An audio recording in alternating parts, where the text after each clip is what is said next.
Hi, everyone. This is Zervoudakis with Holistic Healing Astrology.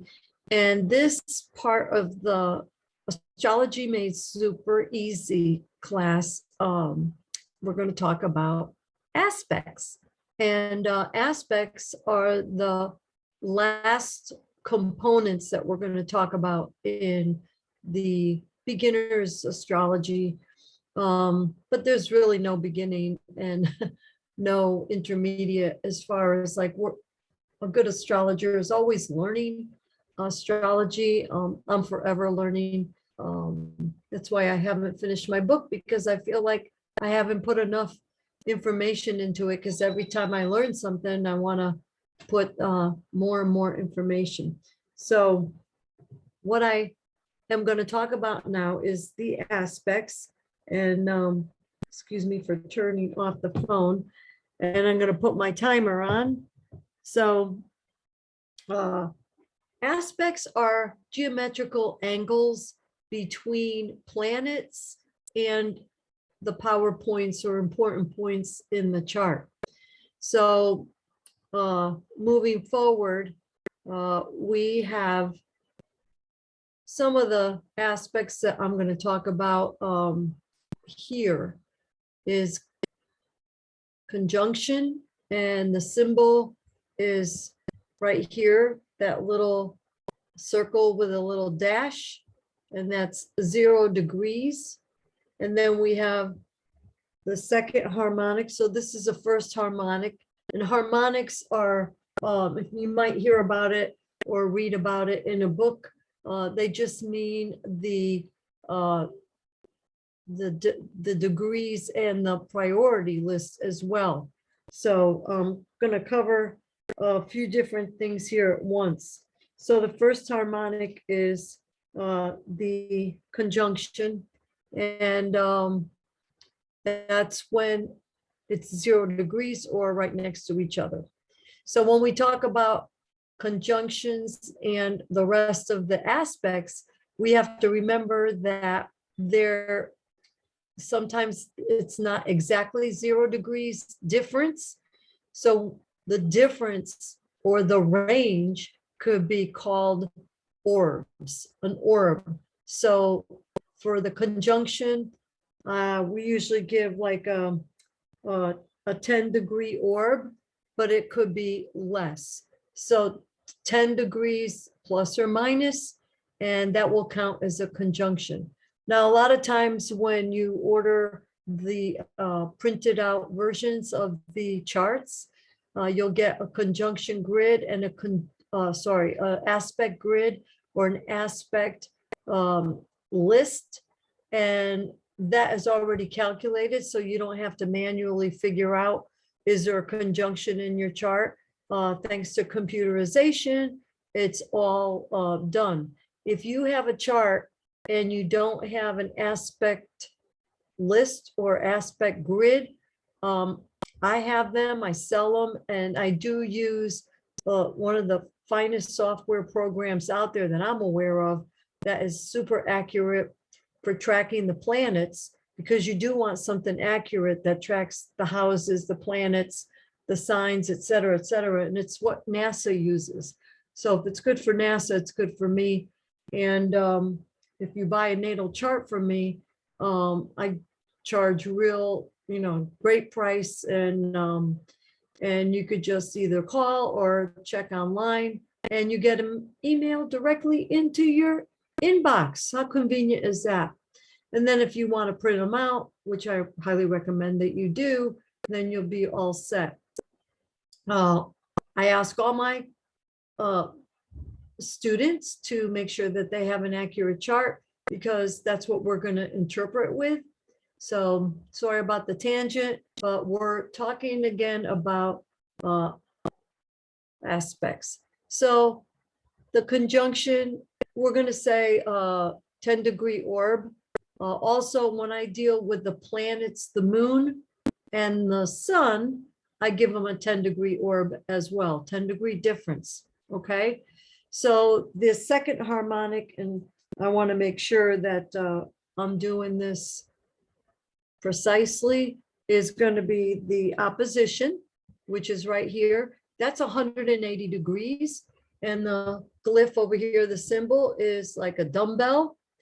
And that has to do with an orb of about, I'd say 5 degrees, okay? So now the next third harmonic is the square, and that's the symbol, a square, and it's 90 degrees. So getting back to harmonics, so if we were to divide the circle, it would be a conjunction would be 0 degrees. If we divide it by 2, the second harmonic, it would be 180 degrees. So a circle is 360 degrees. Divide it in 2, the second harmonic is 180 degrees. If we divide the circle into 4, I believe, or yeah, 4, that's the fourth harmonic, that would be 90 degrees. So I'm skipping around. And the third harmonic is right here. If we divide the circle into 3, that would be 120 degrees. So pardon me, I don't have them in good order here, but I have them in good order here. These are something that you could print up and you can make little cards out of them. So you could learn the definitions. You could put the definitions on the back, and then you always have a card box. I have a little file card box that I have for interpretation, and I still use it to this day because I want to give the best reading, and sometimes I have to dig deep. And if you're spending a lot of time with a client and you find some key words that are really helpful, and they weren't the key words that you were thinking of, then it's good to pull out all the possibilities, and then you could get better results that way. So I apologize for the out of orderness, but so this is in correct order. The first harmonic, second harmonic, third harmonic, remember we divide it by the harmonic. Fourth harmonic, we divide the circle by 4, and that would be 90 degrees. Now, the quintile is the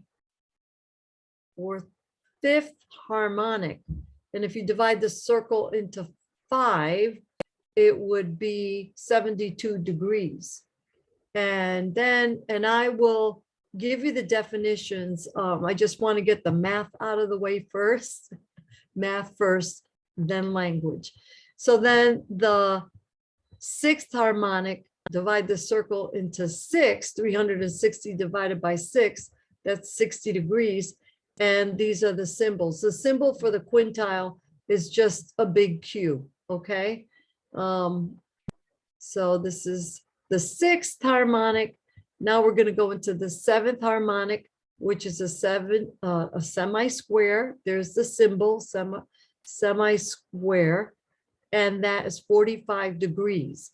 Again, I give these orbs, the smaller the degrees, like the quintile, the semi-square, maybe 5 degree orb, but it varies because it depends. If it's with the sun, I give it, or the moon, or the ascendant, or a PowerPoint in the chart. And if there's a lot of activity, if they're like a stellium together, I will give it a higher orb, okay? And if any of this doesn't make sense, put it down in the comments and I will clarify that, because then you're helping someone else, because I will answer the questions on the comments there. So while you're at it, give me a thumbs up if you like what you hear. If you do want to hop on to one of our courses, just go on our website, holistichealingastrology.com, and you can find that under appointments, under classes. There's a tab for classes. It's a really good deal. They run about $119 for 4 sessions, and it ranges about an hour and a half for each session. And you get a lot more than you bargain for. So have a lot of pencils and pens and highlighters and a good fat notebook, and you're good to go. You'll be able to interpret your own chart. So, and you always have me for questions and answers during the course. And I do record it so you could, and for those that enroll, they get the recording link to their email inbox. And the next thing you know, you could either download it or do what you want with it. And so, and then I store them on my YouTube channel privately for those students that want it for a longer time. So, and if you want a reading, you know what to do. Go on Holistic Healing Astrology, go under appointment. If you haven't had a natal chart reading with me, I don't know what you're waiting for. It's a really good opportunity to know yourself in so many unique ways, like nothing else. You could have a psychic reading, you could get your aura checked, you could do all that metaphysical stuff. But to me, one of the most concrete ways of knowing yourself is astrologically taking a picture of that and interpreting. So once you learn the components, this is the last part of the components, you do the aspects. The aspects is what really separate the men from the boys or the hardcore students, because this is where it gets complicated, because now we're linking the different energies together and combining to give you a really deep understanding of what the celestial bodies in the sky have said to you at the moment you were born. And if you go on to learn how to forecast, then you'll see what the celestial bodies will be telling you in the future. So it's really cool. I mean, it's no wonder that Ronald Reagan used astrologers, and there's his astrologer actually wrote a book about her experience working with the Reagans. So we talked about history of astrology, and I'll probably put out some more videos, but that's just the way I teach. I like to give little stories to make this very dry and complicated subject a little more interesting. But it's the love of my life. I've been doing this since I was before a teenager. I think I was 11, 12 years old, and I just was fascinated by it. I just couldn't read enough astrology books. I joined the Astrological Society of Connecticut, and just been always studying it and never stopped. Online courses, and it's helped me throughout my life. So those, and the last aspect is called an inconjunct. It's 150 degrees, and it's called it's not a prominent or good, not good, but it's not a major aspect. It's a minor aspect, and so is a semi-square. Now, some people think that the quintile is a minor aspect, but I don't. I prescribe to having it be a major aspect because of the meaning. So now we're going to go, let's go into the meanings.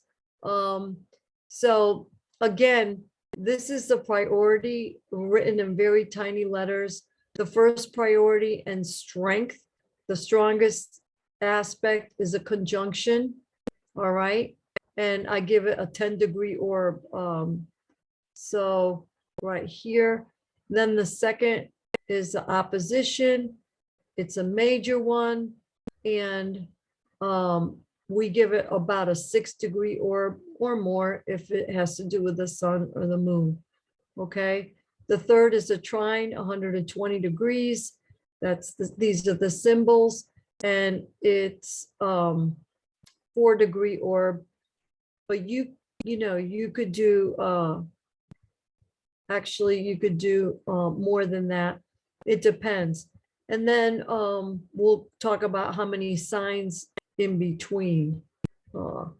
So the fourth is a square, fourth priority, and that's 90-degree angle. And the fifth is the biquintile or the quintile, 72 degrees or 144 degrees. Okay. And then the sixth, and they're also harmonics. The priorities are harmonics as well. Remember, it's the division of the circle, and that is sextile, 60 degrees.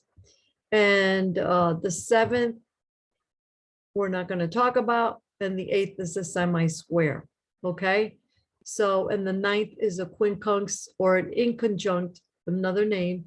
Okay. So let's see if we were to look at a trine, they're 4 signs apart. A square are 3 signs apart. A sextile are 2 signs apart. An opposition is opposite one another. So that would be 6 signs apart. Semi-sextile is 1.5 signs apart, and a semi-square is 1.5 signs apart, and a quincunx is 5 signs apart. So if you look over here on the meanings, and this is just a few of the words that I like, but it gets much stronger than this. This is the strongest blend of energies, and it's represented by 2 planets. If you have 3 planets that are close together, we call that a stellium. Okay. Opposition is when the planets are opposite or polarized, and it stimulates outer events, and its integration is the challenge. But it's always, I call it the tug of war. So it's a test of strength, but you reach an agreement. And it's like a seesaw, up and down, up and down, up and down, until you level off. And then you're balanced. So it calls for balance. So this is a blend. The conjunction is a blend. This is for balance. And then the trine is also a major aspect, but the energies flow smoothly and the connection is easy and beneficial. So you just sit there and things happen to you, for you. There's a flow. And I found that a lot of people that have oppositions, which are red, and squares, which are red, when you get the chart in your hands, your natal chart, you'll see, or any chart, you'll see that these aspect lines are color coded. Okay. So the square is conflict, internal and creative tension, but it brings rewards and opportunities over time. But it is work. You just have to work through all these square energies in your chart. But don't forget, you picked your chart. It was something that you wanted to experience in this lifetime, and it's part of your whole picture. And the sextile is, again, a major aspect, and the planetary energies flow together that open into new possibilities and connections. Okay, so now we could look at this and let's review the zodiac elements and qualities. And we have the cardinal signs, which are Aries, Capricorn, Libra, and Cancer. So they, on the natural wheel, or even in your chart, they will always be square to one another, 90 degrees apart or 180 degrees apart, because they're cardinal. Okay. So if you remember that cardinal signs are Aries, Capricorn, and Libra, you know that they're either square or opposition. So that means that cardinal signs don't really get along together because there's conflict, there's tug of war, and that kind of energy.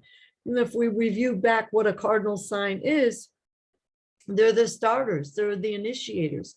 So let's look at your family dynamic, or even in the workplace. If you have two people that are cardinal signs, they shine, the sun or even the moon is in a cardinal sign. They may not work well together because they want to be the boss. Cardinal is also leadership. So it's like trying to have two leaders, and you can only chase one rabbit. So that's what makes it a little difficult. Now down here you have the fixed signs, which is Leo, Taurus, Aquarius, and Scorpio, and they will be square and opposite each other. Okay, so because all fixed signs, they want to maintain everything. They don't want to start anything, and they don't want to change or adapt or make it better. They like it just the way it is. So if you have a bunch of family members that are fixed, that's where you're going to see a little bit of, no, just let it be, and so then we're going to see that if you have a little bit of cardinal, fixed, and mutable in the group dynamics, you maximize the group setting and what comes out from the group, from that meeting of the group, et cetera, et cetera. The same thing with mutable signs. They are the ones that critique it, look at it. They don't want to maintain it. They don't want to start it. They just want to make it better. Hey, you know what? Those people, they go, we could do it better like this, but they probably don't like to start things on their own. That's not their forte, but they're good editors. They're good at changing things around to make it even better. So they are the signs of Sagittarius, Virgo, Gemini, and Pisces. And remember, all these cardinal, fixed, and mutable signs are the quality signs. The same quality signs are always going to be square or opposition to one another. Okay. Now, the interesting thing is, let's say we have all the fire signs, Aries, Leo, and Sagittarius. Are they going to get along? The answer is yes, because here's that little triangle here.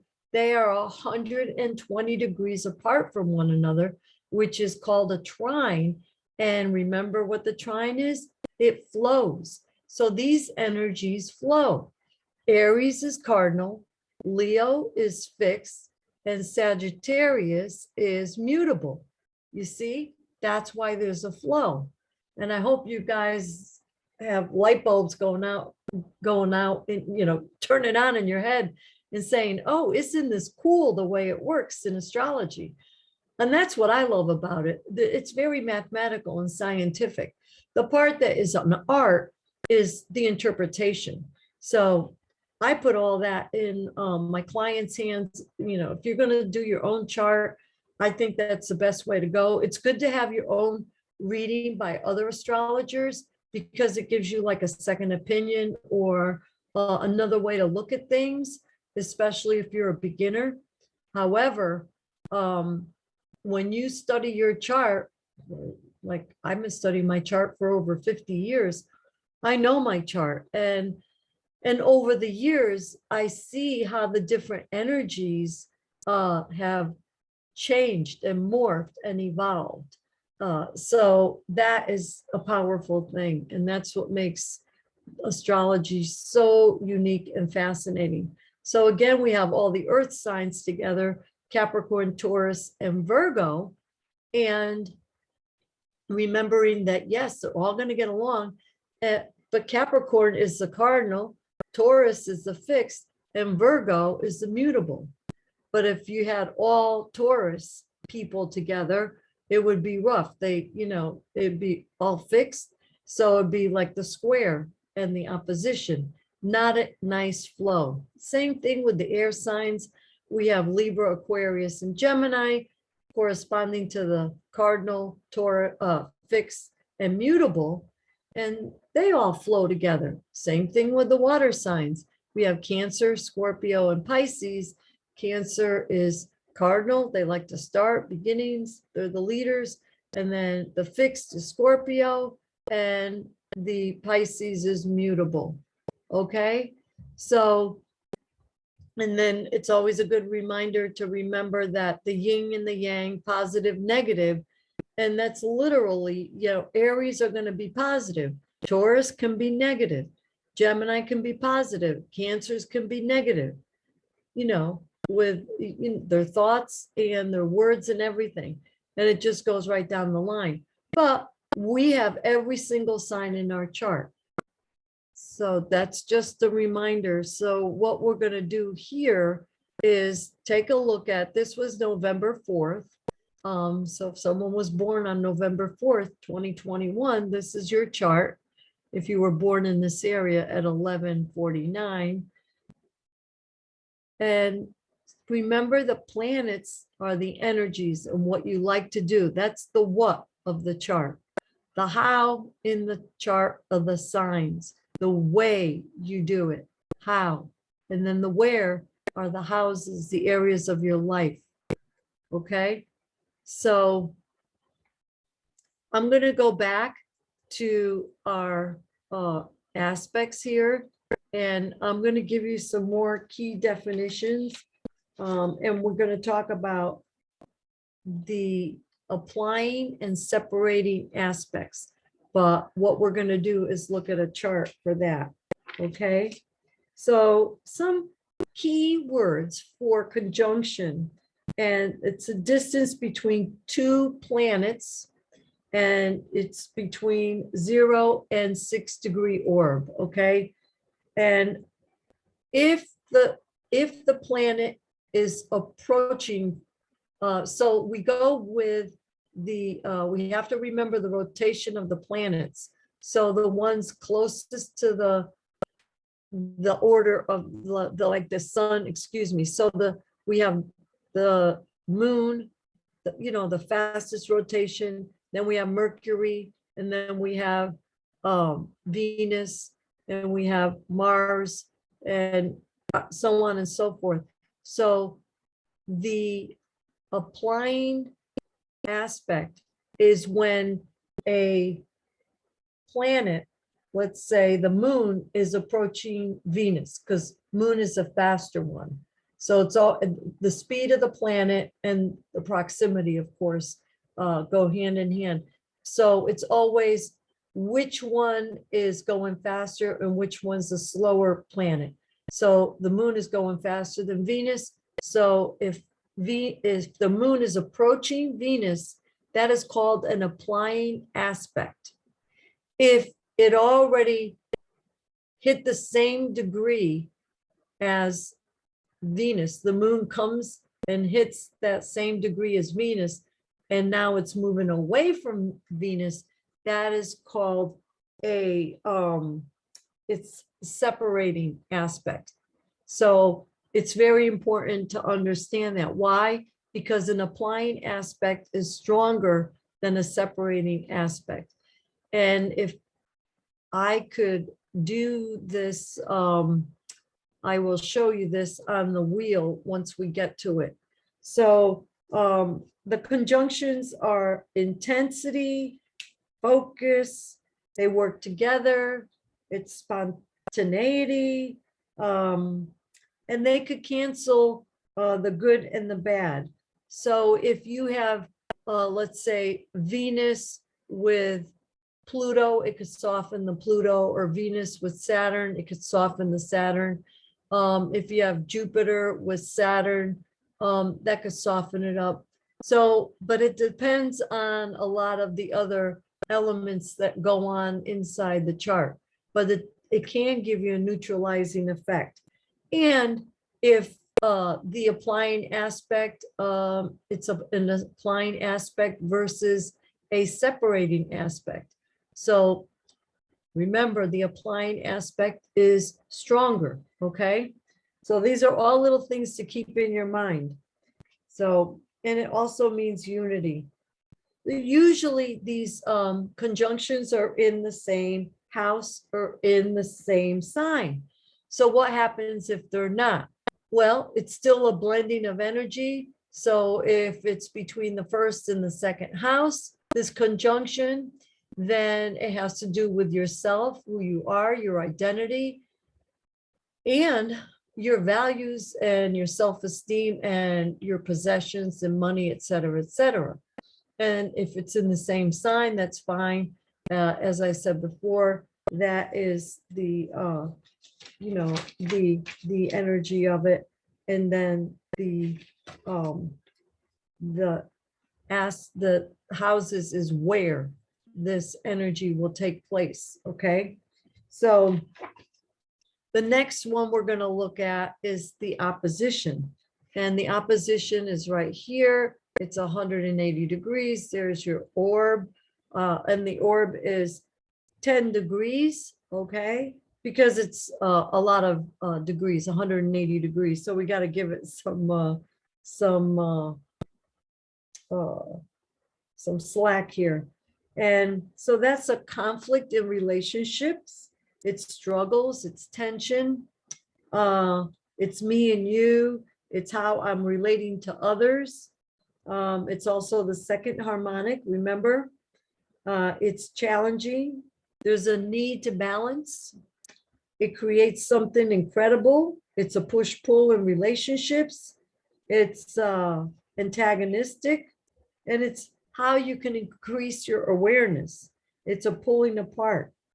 And there are opportunities after the resolution of an opposition. So, so the aspects with they're opposite one another. So it's always, fire is always opposite air. Earth is always opposite water signs. Water is opposite fire, etc., etc. Okay, that's good to know. So when you look at the chart, whatever is opposite, you know that it's 180 degrees opposition. Okay. If you have an opposition in a fixed sign, which is Taurus, Leo, Scorpio, or Aquarius, those are the hardest to deal with because, you know, fixed people, they don't want to change. So you have to put all these little keywords together to understand. And the will is, so when you have a cardinal sign, that their will may be hard to surrender, but the mutable will be more through thought. You know, there could be a resolution through thought. So let's go to the third harmonic, the trine, which is 120 degrees. And the orb on that is about 9 degrees. Okay. And that they are four signs apart. And this is very beneficial, easy. It's also a form of protection. It's harmonious. It's success can come with very little effort. That's why everybody likes the trines. However, it could be a sign that you're lazy because you don't have to do anything because things just come to you.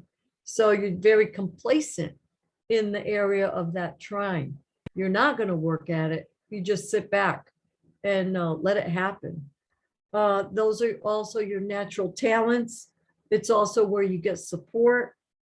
But you lack motivation because you don't need the motivation. It just comes to you. It could also put you in a fog. It's a vision. It could be sight. You know, you see things. It's creative self-expression. It's favorable and there's no work involved. Then you have this thing called the grand trine. So sometimes in a chart, you will see 3 planets that are 120 degrees away from each other. That is called a grand trine. They're not so smooth. Everybody always says, oh, I want trines in my chart. So if you have an grand trine, so you have an intellectual and they're very self-sufficient. If you have a fire grand trine, it's an action person, but they're very self-sufficient. So they don't want help from anybody. They could do everything on their own. But sometimes it's better if you get a little help. That's why it's not always the best, but you can get by. If you have a water grand trine, it's focused on the emotional component of those 3 planets or planet and points. And it's, again, self-sufficient. They're all very self-sufficient. And Earth, there's a sense of practicality.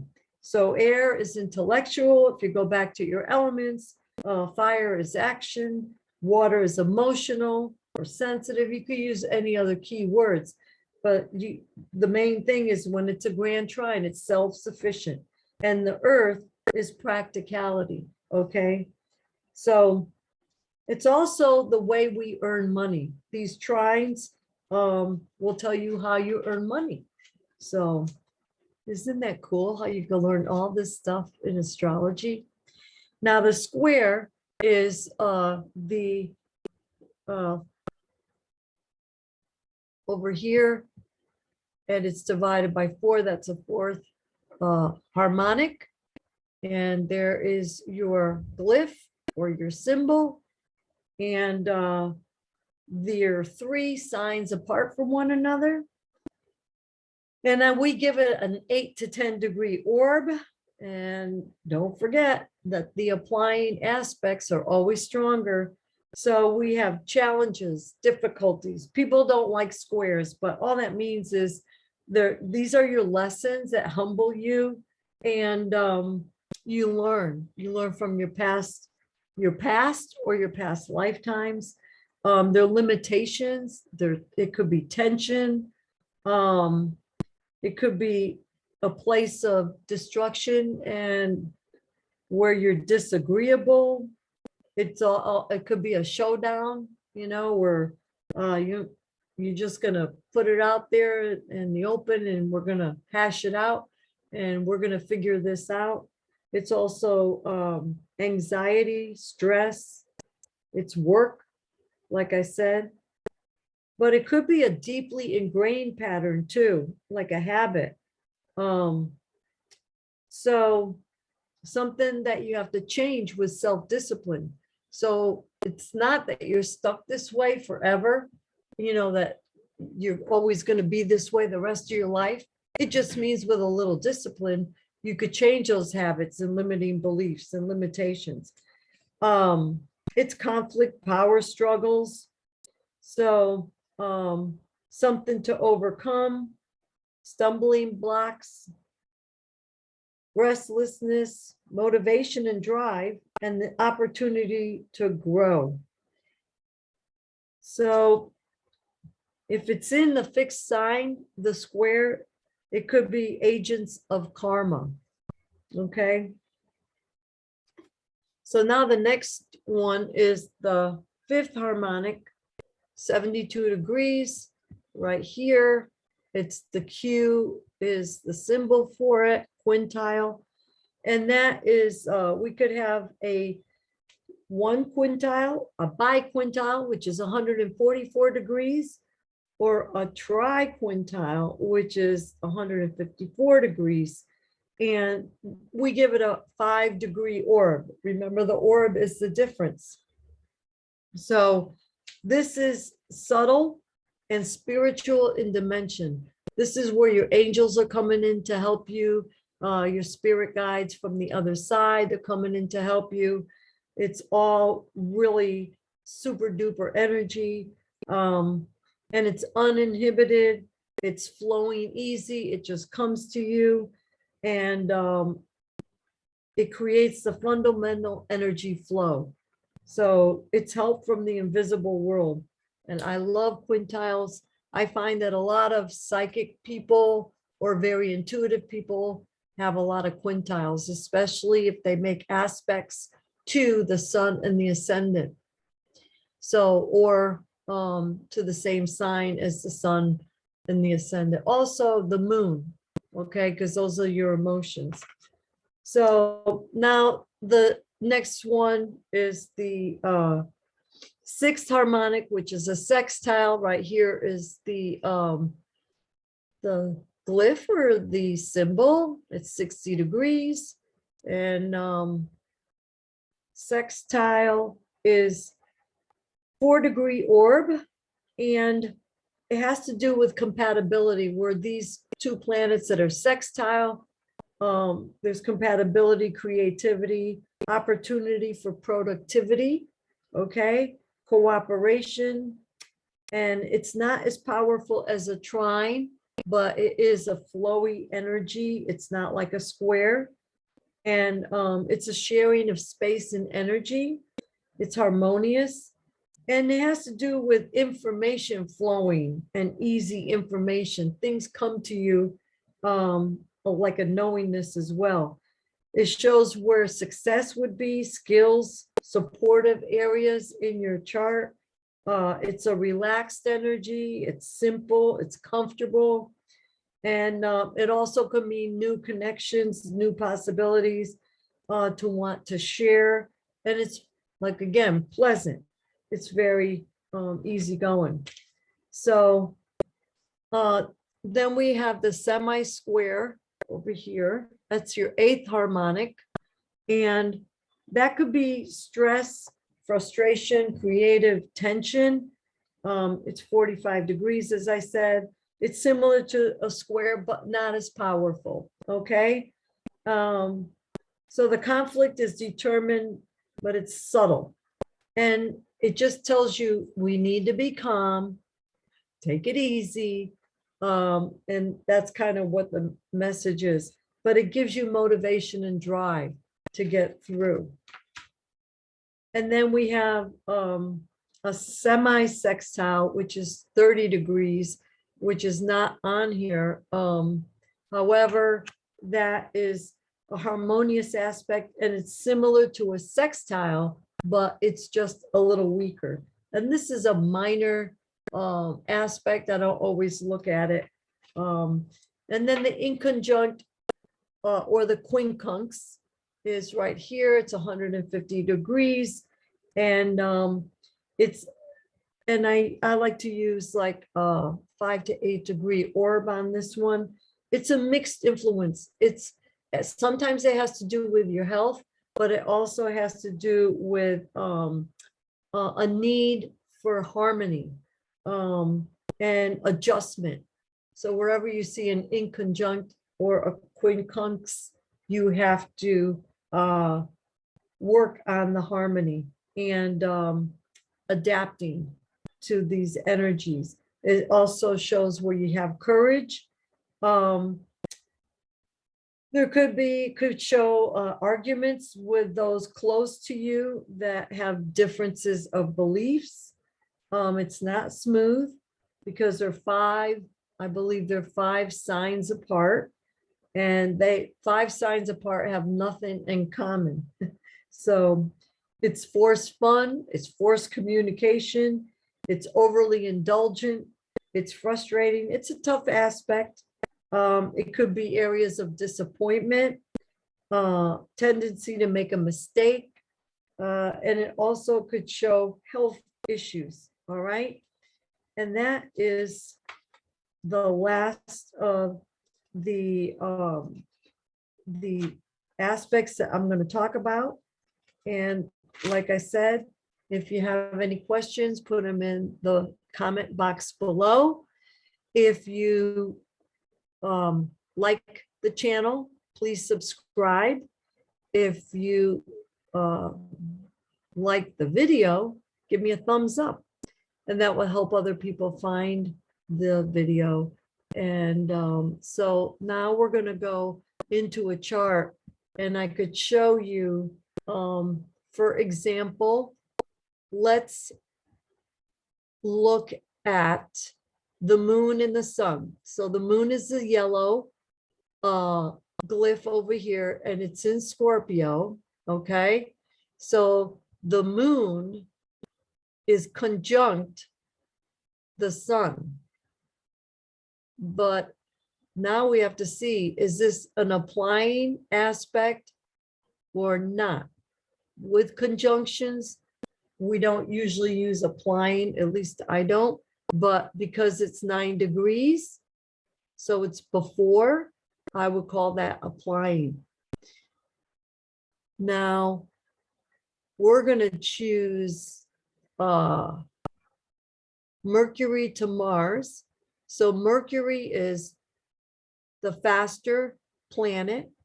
it's 27 degrees Libra, and it's approaching Mars, 3 degrees Scorpio. So let's count it out, because I want to be very specific here. You have 27 degrees, then we have 28 degrees, 29 degrees of Libra, and then what happens after 29 degrees Libra, you go into 0 degrees Scorpio, and then 1 degree Scorpio, 2 degrees Scorpio, 3 degrees. So that's a 5-degree orb that counts. So Mercury is applying to Mars, okay? So we could look at an opposition with the Sun and Uranus. So the Sun in Scorpio is opposite Taurus, because it always is that way. They're opposite signs. However, let's see, this is going to be tricky. 12 degrees, 26 minutes. And this one, Uranus, is 12 degrees, 47 minutes. So, question, is it applying or separating? Because we look at the Sun first, because the Sun travels faster than Uranus, correct? So the Sun is before 26 minutes right here, and this one's 47 minutes. So this is an applying opposition, okay?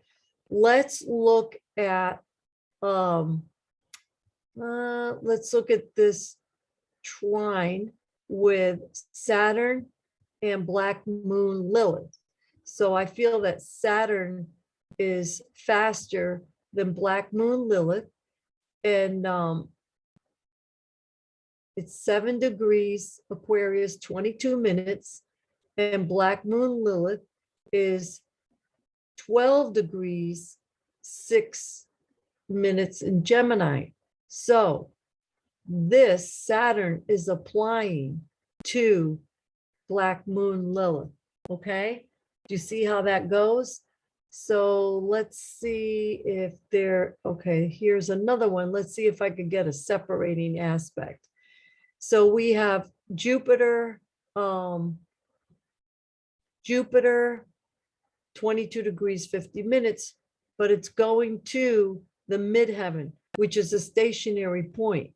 So stationary point is the one that is the slowest because it's not moving. And that's 27 degrees, 27 minutes. So this one also is applying because it is 22 degrees and this is 27. So I'm trying to find one that is separating. Let's see here. That one isn't it. So we have the moon. So this, if you look at the chart here, if you see a solid line, and this is the other benefit of getting a chart from me, because the program that I use is Ephemeris. It's really it's the best program out there as far as accuracy, but these solid lines are applying, so you don't have to do all the math. I just did that to you so you could figure it out yourself. But if you see all these dotted lines, that means they're separating. So when you see the dotted line, it's separating, and then you can see the little symbol over here, that's by quintile. This is a trine, this is a square, so you got to follow the red with the red. And sometimes it's good to blow it up so you could see it even bigger, like this, and that helps.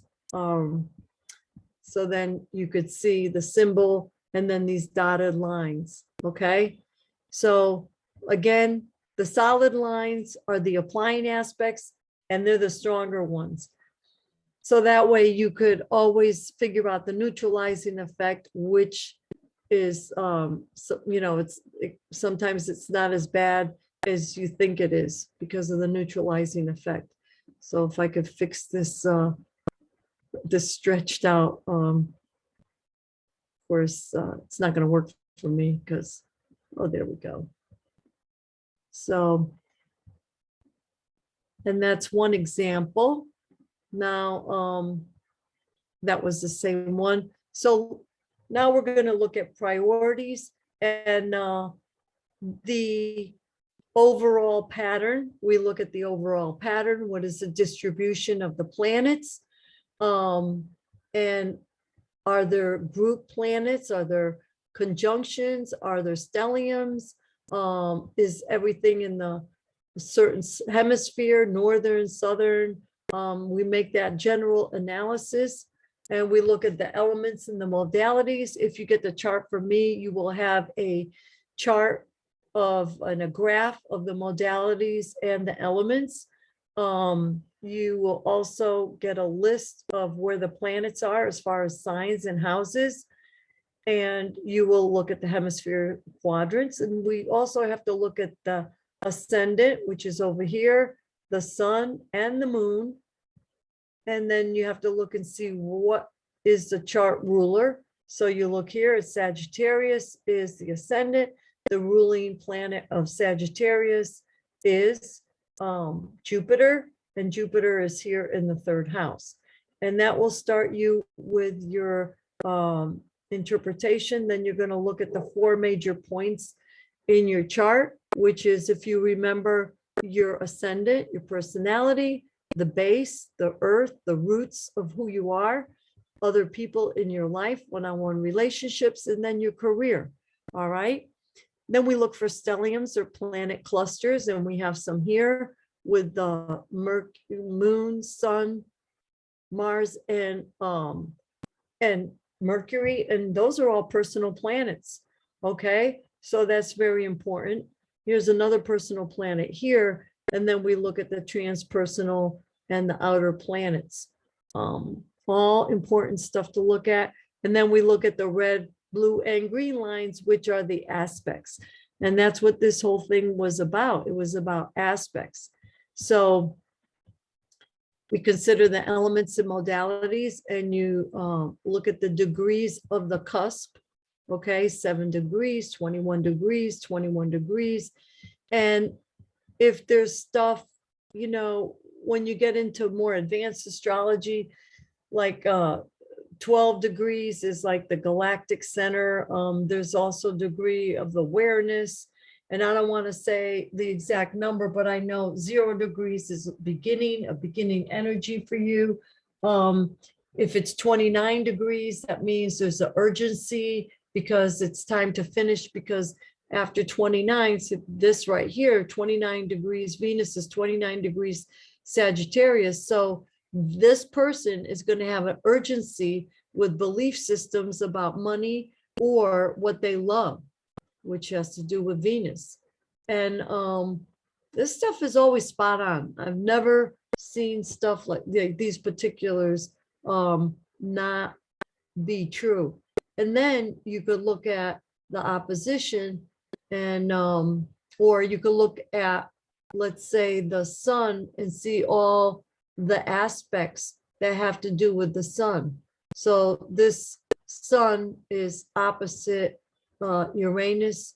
So it's like the genius part of this person in Taurus being practical, the genius and very original in a practical way, but it's opposite. So there's like a tug of war with they're who they are, the secretive, very deep rooted person that wants to they like detective work and get to the bottom of everything.